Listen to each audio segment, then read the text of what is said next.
Welcome back to the deep dive. Today, we're tackling some really fascinating, complex material. We're zeroing in on the core insights you need. Yeah, the sources today, they focus on this deeply peculiar narrative. It centers around a character named Sarah. And her identity seems incredibly fractured, doesn't it? And her whole reality includes, well, the inner lives of things we usually think are just objects. Exactly. This is much more than just, a character study. We're really diving deep into the fabric of perception itself here. So, what's our mission with this one? We're going to trace Sarah's journey. She starts out institutionalized, right? Labeled non-functional, mute. Mute, but not silent internally, it seems. Not at all. She speaks, but only using these carefully chosen literary fragments. And all the while, she's got this companion, a talking, two-headed rubber dragon. Okay, wow. Let's definitely unpack that because that premise alone is just staggering. Sarah's internal language isn't her own, yet it's incredibly sophisticated. That's the paradox. She communicates almost entirely by borrowing, often from, like, the big names, Shakespeare, Bacon, the Bible. You have an example of that. Yeah, there's this moment after a specific event. She quotes Sir Francis Bacon. She says, there is not excellent beauty that hath not some strangeness in the proportion. Which implies, what, a perfect memory for text. A massive, perfect memory, exactly. But alongside that, this profound inability to actually generate her own unique sentences out loud in the real world. So that communication block, it's sort of the core of her condition. It's the defining feature, yeah. But maybe also, like, a defense mechanism for her mind. It's like she's building her sense of self, her responses, using these proven external structures of thought, wisdom even. But the companions, that takes it to another level. That's where it moves beyond just internal processing. Absolutely. That's what really confirms how unique her reality is. Chief among them, you have betwixt and between. The dragons. Right. Describe them again. Small, rubber. Small, blue-scaled, two-headed rubber dragons. And the sources, they make a point of noting they smell faintly of strawberries. Which is such a specific, almost grounding detail, isn't it, in this otherwise really bizarre setup? It is. And for Sarah, they are absolutely not toys. They're conversational, they're alive, they give her commentary, advice. They even snore when they think she's not paying attention. So they're fully integrated into her, like, social reality. Completely. It's not some passive hallucination. It's a dynamic social circle for her. And it doesn't stop with the dragons, does it? The sources mention others later on. Right, the scope expands. We meet Kanehito Moreno, The stuffed bunny. the soggy stuffed bunny, yeah, who apparently shouts, Madre de Dios, when Sarah wrings water out of his ear after they get caught in the rain. Incredible. And an owl. And Athena, the owl, who turns out to be surprisingly good at surveillance. These aren't just symbols for her. They are, as far as her perception goes, factual inhabitants of her world. Which really hints at her core ability, the mechanism behind all this. And that brings us to the central theme. The term the researchers in the source use is magical thinking. Okay, magical thinking. What does that mean in this context? It sounds like maybe delusion. Well, academically, it's defined as that irrational tendency to associate animate qualities with the inanimate. Thinking spirits live in places, or lucky charms having power. Right, standard definition. But here, for Sarah, it's demonstrably real. It's not just her imagining life in objects. She's actually getting something back from them. Verifiable information. Precisely. We see these instances where she literally hears entire histories from the walls of buildings. Wow. Lock pads. They happily chant that they got a secret. Artifacts, paintings, they mutter about their pasts. This ability to get impressions, voices, history from inert things. Especially electronics, metals. That seems to be key. That ability is the mechanism that dictates her entire path. It makes her incredibly valuable. And therefore, incredibly dangerous. So, before all this danger comes to a head, we find her institutionalized. In the home. That's her world, initially. Right. And life there, it's this strange mix of intense routine, but almost zero external stimulation. What was that routine like? We get glimpses, small, regulated interactions. Her weekly bath, for example, becomes this moment of self-reflection. That's when she uses the Bacon quote about beauty and strangeness after seeing herself. So the environment is sterile, clinical, but her internal world is just buzzing with this high-level language. Exactly. But that sterile world isn't empty. There are social frictions she has to navigate. Like with the staff and other patients? Yeah, there's kindness, like from Jerome, the cafeteria worker. He's described as a witness, very patient. But then there's outright hostility from other patients, like Francis and Ali. They're the ones who intentionally spill her juice, ruin her breakfast. How does she handle that? Still with quotes. That's the fascinating part. Mm. Even then, when they antagonize her, ruin her food, she comes back with this perfect borrowed line that just cuts through the pettiness. The line between hunger and anger is a thin line. Hmm. And she apparently says it with a laugh as she grabs the leftover sausages. So even under stress, her mind finds the established truth, the, quote, to frame her feelings. But that fragile, sort of protected existence, it gets completely shattered. And not for therapeutic reasons. No, purely financial cynicism. The sources give us this almost fly-on-the-wall view of a conversation between two doctors, Dr. Wu and Dr. Haas. And this is where it gets really disturbing, right? It's chilling. Dr. Haas is pushing hard for a mass discharge.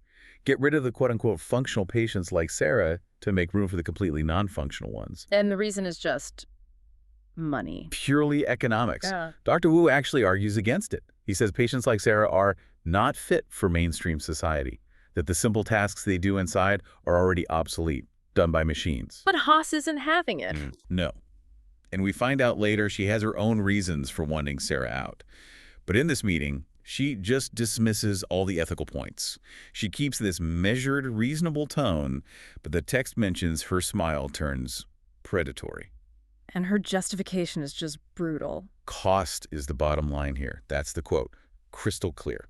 What does she say about Sarah specifically? That's maybe the coldest part. She doesn't see a patient needing care. She sees, like, a commodity. She looks at Sarah's appearance and just says, with her looks, she can find work as a model very easily. Seriously? Yeah. Adds, we're doing her a favor, helping her out of the nest. It's this completely industrialized view of people. If you have some marketable feature, even just looks, that justifies kicking you out, ready or not. And the discharge itself sounds sudden, chaotic. Immediate chaotic. Sarah gets her walking papers, this ridiculously flimsy travel bag, and a credit card with money she literally doesn't understand. It's just a violent shift. And there's a key moment there about her vulnerability. Yes, it really emphasizes it. Someone's about to give her this crucial list instructions, contacts maybe, but they ask first, can you read? And Sarah, being honest, just shakes her head. And they withhold the list. Instantly. Yeah. Just pull it back. Then she's pushed out onto this busy, loud street, totally disoriented, panicked, right alongside the others being kicked out, including Ollie and Francis, her old tormentors. What does she do? Her only response is this kind of numbed, desperate smile. She actually clings to the familiar faces, even the hostile ones, because the rest of the world is just overwhelmingly strange and terrifying. That disorientation, it literally lands her on a sidewalk, completely adrift. Yes. And that's where she's found by Abalone. Abalone. Now, she sounds like the complete opposite of institutional life. Totally. Visually striking. Flaming orange hair, iridescent blue lips, a big wolf's head tattoo. She just radiates street survival. And she approaches Sarah. Yeah, her first question is pure pragmatism. Are you new on the streets? Is this your home? Direct. And Sarah's reply, another quote. A powerful one, still borrowed, but perfect. She can't explain homelessness or abandonment in her own words, so she offers, the foxes have their holes and the birds of the air have their nests, but the Son of Man hath not where to lay his head. Wow. From the Gospel of Matthew, that instantly tells Abalone everything she needs to know, right? Abalone gets it immediately.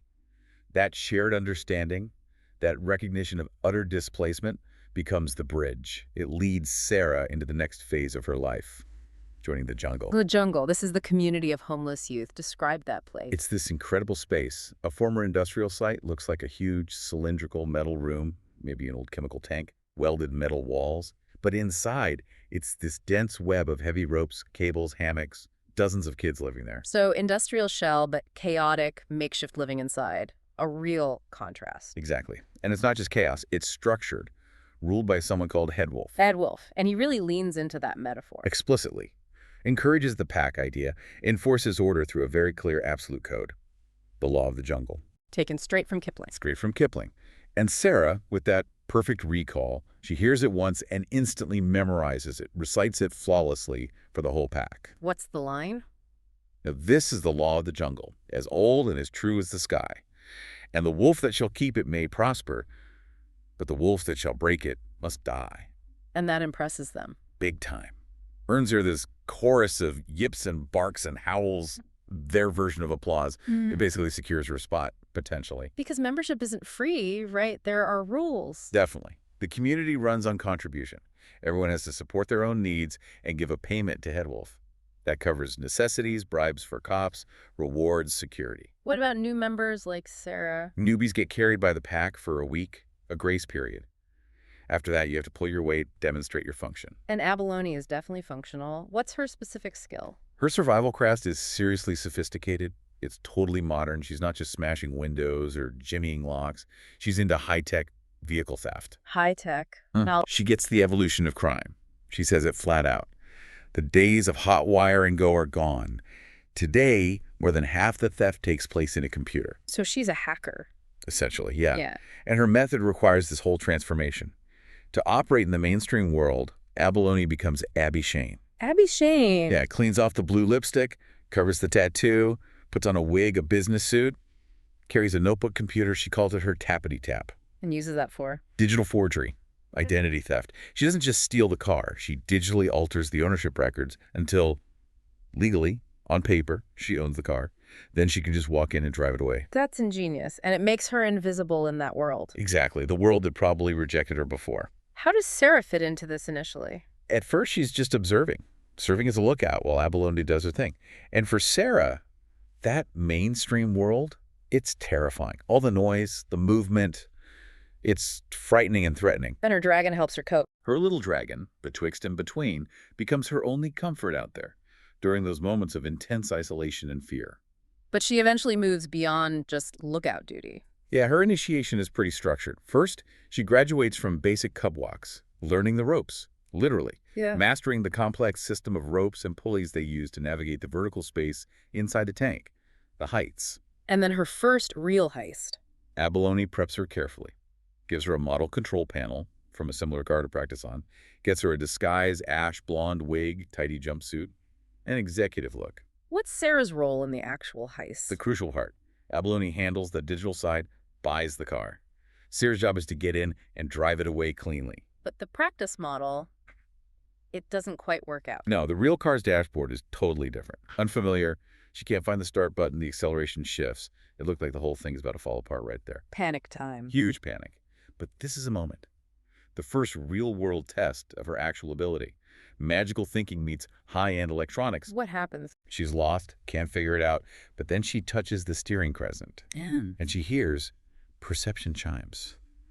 The car, Yeah. it basically tells her, Oh. communicates its controls directly to her mind. Whoa. So the car talks to her.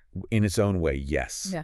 That has to be this massive, overwhelming realization for her. She saves the heist, obviously, but there's that moment with the reflection. Right, she not only gets the car started, but she catches her reflection. Yeah. The woman in the wig, the jade eyes, and it clicks. The woman is me. She's seeing herself transition from patient to something else, functional, a tech-savvy thief even. And she proves her worth to the pack. Clinches the deal. Oh. But she still uses the quotes. Afterwards, she tells Abalone, processing the stress. If you were done when 'tis done, then 'twere well it were done quickly. Macbeth. Justifying the risky action. Perfectly. Justifying the necessity, the finality of what they did. So Sarah's integrating into this new life, this pack, but her past isn't done with her, is it? Not even close. It resurfaces in this really heartbreaking way. Professor Isabella shows up. Her old teacher from the home. The very same. Also discharged, now living on the streets herself. It's tragic. She's frail, smells bad from not bathing, hoards sugar packets, But still uses quotes. still speaks using sophisticated quotes. She's like this potential future mirror for Sarah. What could happen? And Isabella recognizes Sarah's unique situation. She does. She's not just a ghost in the past. She's the academic key. She's deeply concerned about Sarah, notes how she uses these complex lines from Pope, Hamlet, whatever, but says there's, quote, something missing that would let her reach in and make her own sentences. She sees the potential, but also the block. Exactly. She knows Sarah is close to something, but still trapped. In this encounter, it motivates Abalone. Yeah, Abalone, ever the pragmatist, decides they need answers. She starts digging, tracks down Sarah's history to the Ivy Green Institute. Ivy Green, that was the private sanatorium, the place where this all started. That's the one. It was basically the laboratory for Professor Isabella's research before she ended up in the home herself. And her research was on magical thinking. Yes. She formally defined it in the classic sense, associating spirits with items, lucky charms, that stuff. But her big theory, the core of the Ivy Green Project, was that this tendency wasn't just irrational. It could be scientifically cultivated, enhanced, controlled. They were trying to manufacture this ability. That was the goal. And 3 specific subjects: Sarah and her 2 siblings. Okay, let's nail down those 3 subjects again. The family dynamic seems crucial later. Absolutely crucial. First, there's Dylan, the brother. Initially, he was the star pupil, scored highest in both magical thinking and empathy. Big downside, prone to severe psychological collapses. Okay, and the sister? Eleonora, high memory, very smart in that way, but critically low in empathy and also low in magical thinking potential, seen as a failure, eventually dropped from the main project. Which leaves Sarah. Sarah, mute. Yeah. Labeled non-functional at first. But she had this incredible memory, like Eleonora, and crucially, the highest potential for the actual magical thinking ability. They just couldn't unlock it because of her communication block. So, knowing all this history, Abalone and Isabella decide they need proof. They need to test it scientifically. Confirm once and for all that Sarah is genuinely hearing these inanimate objects, that it's not just imagination or some shared delusion. This leads to the dragon test. The famous dragon test, yeah. It's simple but clever. They get Sarah out of the main room, out of earshot. And then? Then Abalone and Professor Isabella whisper a specific quote directly to betwixt and between the little rubber dragons. What was the quote? Carefully chosen from Shakespeare for its meaning about loyalty and friendship. Those friends thou hast and their adoption tried, grapple them to thy soul with hoops of steel. Okay, so they tell the dragons this. Sarah comes back in. Sarah returns. The dragons speak to her, relay the message, Yeah. and Sarah repeats it perfectly, word for word, back to Abalone and Isabella. Wow, that's definitive. It's the confirmation they needed. Rules out telepathy between the humans, rules out shared fantasy. It proves her unique communication method is real, a result of that cultivated magical thinking. And the implications are huge. Massive. She's not just a street kid anymore. She's a walking security breach. A woman who can pull secrets out of walls, locks, computers, just by listening. Which makes her a major threat, or a major asset. Exactly. And that level of threat or value inevitably attracts hunters. This is where Dr. Haas comes back into the picture. Right. It becomes clear she wasn't just some cynical hospital administrator. She's a key player directly linked to this huge, shadowy economic concern called Elanthus. Alanthus, what do they want with Sarah? They want to weaponize her ability, use her for corporate espionage, stealing information that, as the source says, literally couldn't be had any other way. And the hunt becomes very public very quickly. Terrifyingly public. They launch this chilling mass marketing campaign. Ads for Brighton Rock candy cards featuring Sarah's face. Like trading cards. Yeah, with the slogan, "Spot our girl and win." Yeah. It basically turns every citizen into a potential informant, weaponizes the whole population against her. That's horrifying. And eventually they catch her again. Inevitably, yeah. The hunt culminates in her recapture. Dr. Haas is there, along with Dr. Aldrich, another key figure from Ivy Green. They bring her back to the Institute, specifically to this high-tech area called Comp C. Comp C, but this time there's someone new, an unexpected ally. Jerzy Kravis. He's the tech genius behind the scenes. He actually developed the telepathic interface. The interface. Yeah. What exactly is that? It's this complex technology designed specifically to bridge Sarah's communication gap, her language block. When she's connected, she and the operator, usually Jerzy, enter this shared mental space. A cooperative hallucination. A shared reality. A consensus reality, yeah. Where thought becomes communication. It's the only place she can actually speak fluently. And the change in her is immediate. Instantaneous. Inside that interface, she can talk freely. She sees her reflection, and her true self is restored. Her beautiful hair is back. She's wearing her wolf jewelry. She actually exclaims about it. Yeah, I have my hair. And maybe even more importantly, I can talk.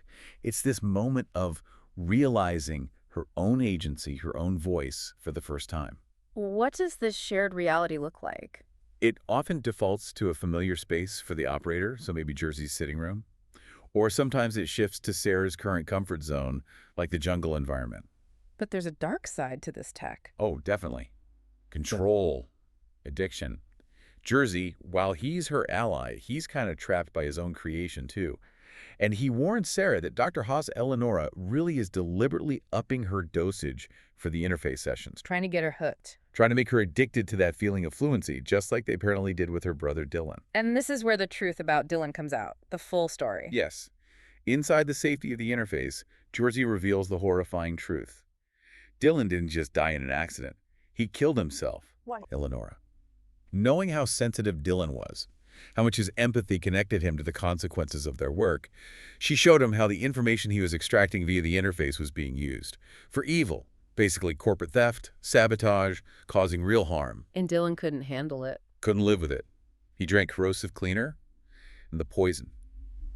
Tragically, it destroyed his throat before he died, left him mute. Mute, just like Sarah feels. Exactly. That explains the constant feeling of pain Sarah associated with his memory. It wasn't just grief, it was the echo of his final silent agony. That knowledge, the forced muteness, that must be the root of Sarah's own block. It seems to be the key, this deep, traumatic memory tied to her brother's suffering. Knowing this, it must empower Sarah somehow. It does. It fuels her resolve. The climax comes during her final interface session. It's a direct confrontation with Dr. Haas. Who is revealed to be? Eleonora, her sister. But before that confrontation, Jersey makes a huge sacrifice, right? A critical one. He realizes what Eleanor Haas is doing, orchestrating Sarah's original discharge, abusing the interface tech, deliberately trying to overdose Sarah now. So he switches the contents of Sarah's beaker during the setup. Giving Sarah a chance to fight back. Gives her control, yes, but he knows it will cost him. And it does. He's found dead later, forced overdose or made to look like suicide. His sacrifice is the absolute catalyst for Sarah being able to face Eleonora on her own terms. So the final confrontation. Eleanor's motive is revealed. Why did she do all this? Betray Dylan, hunt Sarah. Pure, devastating jealousy. She confesses it all in the interface. She always felt like the unwanted monster because Dr. Aldrich valued Dylan's and Sarah's magical potential more than her high memory but low empathy. So she destroyed them to, what, prove her own worth? Exactly. Engineered Dylan's suicide, tried to destroy Sarah, all to validate herself, to lash out at Aldrich and the system that sidelined her. How does the fight actually happen? Inside the interface. It's revolutionary. Not physical punching or anything. It's a battle of belief, fought within that consensus reality. Eleonora, in there, is essentially a projection, a construct of the interface technology. And Sarah realizes this. Sarah, now in control, thanks to Jersey, understands the fundamental nature of this shared space. She uses her ultimate ability, her magical thinking, not just to perceive, but to manipulate the very concept of her sister. What does she do? She focuses her belief, convinces herself, and thus the reality they're in, that Eleonora is just an ill-made construct, flawed, unraveling. And she physically pulls at her. She literally reaches out and pulls at the seams, the threads she now perceives holding Eleanor's projected body together. She wills her sister out of existence within that shared mental space. And the effect in the real world. Instantaneous and horrific. Eleanor's actual corpse is found back in the Comp-C lab, covered in self-inflicted wounds. Vivid, bloody lines mirroring where Sarah conceptually dismantled her in the interface. So her mind literally caused her body to destroy itself. It's the ultimate proof of the power they cultivated. Magical thinking isn't just perception. It's the ability to reshape reality through sheer conviction. Okay, so Eleanor is neutralized. Jersey paid the price. Sarah and the pack, they escape. They make their final break. Abalone, Gray Brother, Midline, Professor Isabella, Peep, her whole found family is there. They get away. But there's one last discovery, something in Aldrich's lab. An astonishing one. A baby. A new baby boy left behind. Who's baby? Turns out he's Sarah's nephew, the child of Dylan and Eleonora. What? How? He was test tube bred by Aldrich and carried by a surrogate mother. Right. Bred specifically for future research, using the genes of the two siblings with different strengths. That's incredibly disturbing. What does Sarah do? Her first real maternal protective act, she takes the baby and names him, calls him Mowgli the Frog because he's all wet from whatever fluid he was in. It's this significant moment of giving him an identity, claiming him. And Professor Isabella sees the potential in this child. Immediately. The academic mind kicks in. She recalls Aldrich's notes he was actively working to negate Sarah's negative traits, specifically the communication block in this child. So the hope is Mowgli might be different. The profound hope is that Mowgli might actually be able to talk normally, unlike Sarah, and still hear the magical thinking voices like Dylan and Sarah, combine the best parts of the experiment without the devastating costs. But the larger threat, Atlantis, is still out there. Right, running isn't enough. Margarita, the kind guard who helped Sarah before, gives them some final intel. Confirms Atlantis uses talents like Sarah's to steal information that couldn't be had any other way. So they have to fight back. The group, really led by Sarah, now she's changed, decides running is over, they have to strike back. And Sarah makes her stance clear. Still using quotes. Still using quotes, but now they feel like declarations of intent, not just observations. When Avalon suggests maybe they should retreat further, Sarah refuses point blank. I have not yet begun to fight. Strong words. And when the idea comes up to take the fight directly to Aelantha's headquarters, she cements it, embraces the danger fully. Into the jaws of death, into the mouth of hell, rode the 600. The decision's made, no turning back. So they plan an infiltration, a final mission. The final, brutal chapter. They hit the Aelantha's complex. 3 main objectives. Objective 1. Destroy Aldrich's research. Completely. Abalone handles the Texide virus, fire, wipes it all so someone else may try to duplicate his work someday, end the project for good. Objective 2. Rescue baby Mowgli, get him out safely, bring him into the pack, secure the future. That's successful. And the third objective. This one is personal Yeah. and necessary. It's the final culmination of Sarah's journey. From mute victim to warrior making the hard calls. She confronts Aldrich. She personally executes Dr. Aldrich, plunges a knife straight into his throat, ends his threat, his research, forever. Does she quote something then, too? Even then. As he's dying, she quotes King Lear back at him. How sharper than a serpent's tooth it is to have a thankless child. It's chilling, both justifying the act and acknowledging the twisted family dynamic he created. And her pack understands this. Midline, one of her comrades, confirms it immediately, calls it a good killing of one such as him. They see the necessity. It's Sarah's final, defining act of protecting her new family. Wow, what an incredible arc. Just to summarize, she goes from institutional silence, speaking only in fragments, To surviving on the streets, finding this community that actually values her unique nature. then uncovering this horrifying truth about her family, her engineered existence, the tragedy of her siblings. And ultimately, reclaiming her freedom by fully embracing her talent, her magical thinking, and making these incredibly hard, violent choices to fight back. But interestingly, even after all that, after finding her voice in the interface, she goes back to the fragmented speech in the real world. The sources note that, yeah, it seems that defense mechanism, that way of processing the world through borrowed words, it's still necessary for her mind, even though she can speak fluently in that other reality. But she's definitely not the mute victim anymore. She's the wolf. She's powerful. Which brings us back to the baby, Mowgli, her nephew, the next generation. The research tried to fix the communication block in him. And that really is the final provocative thought we want to leave you, the listener, with. Something to mull over. If Mowgli can hear the inanimate voices, the secrets from the locks, the histories from the walls, how computers work, and he can speak normally. Will he be the one to finally achieve the full, uncorrupted potential of that Ivy Green experiment? Could he be the first person to truly harness this incredible power of magical thinking without being destroyed by the trauma, like Dylan, or the communication block, like Sarah, or exploited by corporations? And if so, what kind of knowledge, what objective truths might someone like that bring back to a world that absolutely refuses to believe that sometimes the walls really can talk?